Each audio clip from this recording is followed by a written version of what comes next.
Hello everyone, I'm Remya and I hope you all are fine and safe. Today I have brought a video for you all from which you will get to know a lot about preliminary offences or in-court offences. So we all know that all crimes are punishable by law. But what if the crime was not committed completely?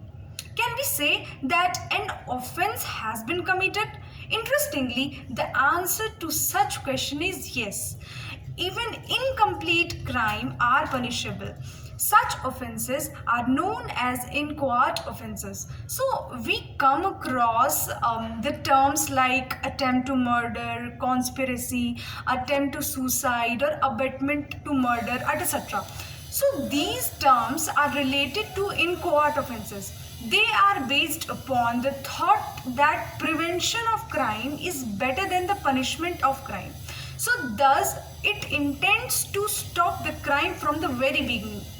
So now we will discuss about what are in-court offences.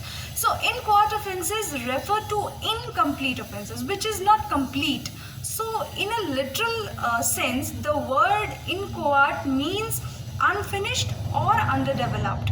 These acts are not complete offences as they are performed in the process of the commission of the final crime. So it helps or aids in the final crime. For offences, there are two most essential elements, as we all know. That one is the mens rea, which means a guilty intention to commit a crime, and actus reus, which means the actual commission of the act. In this sense, in-court offences are incomplete offences as they only fulfill the mens rea aspect and not the actus reus element of the crime. Now, in such offences, it is not the main crime for which the person is punished. Means, it is the steps taken in order to commit the crime which is held illegal and hence punished. Here, the act is not considered as serious as the final crime which was intended to be committed by the person, and that is why the punishment for such offences is not as strict as the real offence. For example, punishment for murder under IPC section 302 is more strict than the punishment for attempt to murder under IPC section 307. So also these in-court offences relate to some serious offences. For example, attempt to murder, abetment to suicide, and criminal conspiracy. So thus they are not interpreted in isolation. These in-court offences relate to mainly three offences, namely attempt, abetment, and conspiracy. So in IPC, all these in-court crimes were included since 1860, but the new concept of criminal conspiracy was added in the year 1913 by the inclusion of chapter 5 A in the IPC of 1860. Now, the main motive to include these offences was to prevent the crime from the initial stage itself. Now, we will discuss about the types of in-court crimes. The types, first we will discuss about abetment. So, what is abetment? When a person doesn't commit a crime himself but instead persuades the other person to commit the crime, then such offences are termed as abetment. This offence is covered in chapter 5 of the Indian Penal Code of 1860, section 107 and section 108 of the IPC relates to the meaning of abetment. As per these sections, any person abets a doing of a thing when he instigates, engages, or aids by any act in the doing of a thing.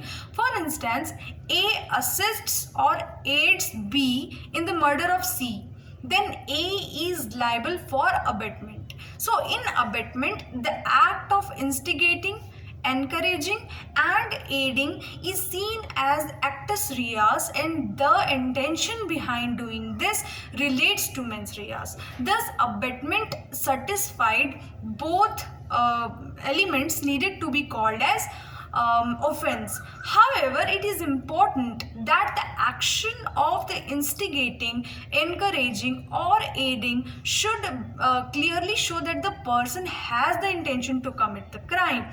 Now, then we will discuss about attempt. So, an attempt has not been defined directly in the Indian Penal Code 1860.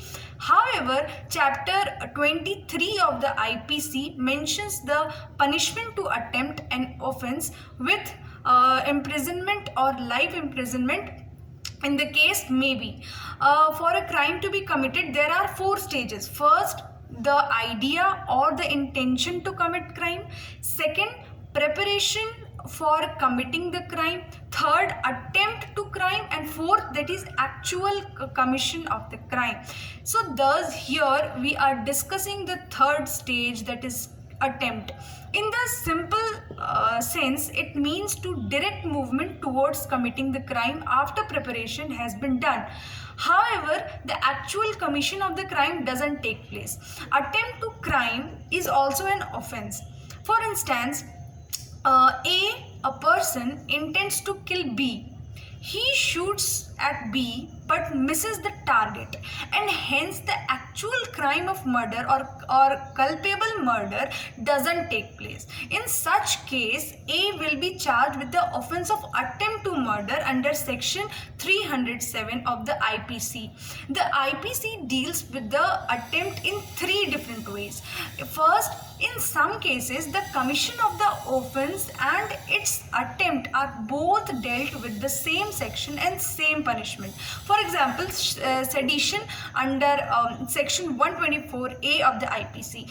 The second stage is in some cases they are treated as separate offenses and thus are punished accordingly. For example, attempt to murder under section 307, attempt to culpable homicide under section 308, and attempt to suicide under section 309.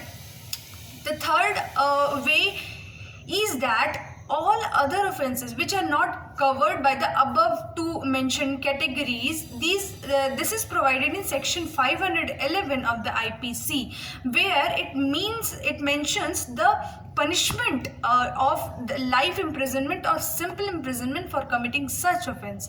Now we will discuss about the last type of inchoate offense, that is in conspiracy. So conspiracy takes place when parties agree to commit an illegal act or take steps to commit the crime.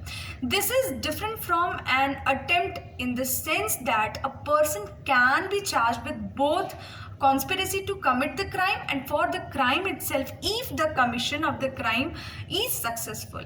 Now the subtopic of conspiracy is criminal conspiracy. So in the Indian Penal Code, the criminal conspiracy is mentioned in chapter 5 in the section 120A and 120B. It states that the act should be committed by 2 or more person and there should be an agreement between them to commit an illegal act or a legal act by illegal means.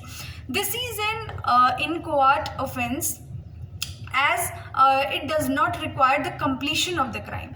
For example, A and B conspire together to commit the murder of C, but they are not able to kill C. In this case, A and B will be charged with the offense of criminal conspiracy even though the crime did not take place. Thus, these were the main inchoate offenses, namely abetment, attempt and conspiracy. Thank you.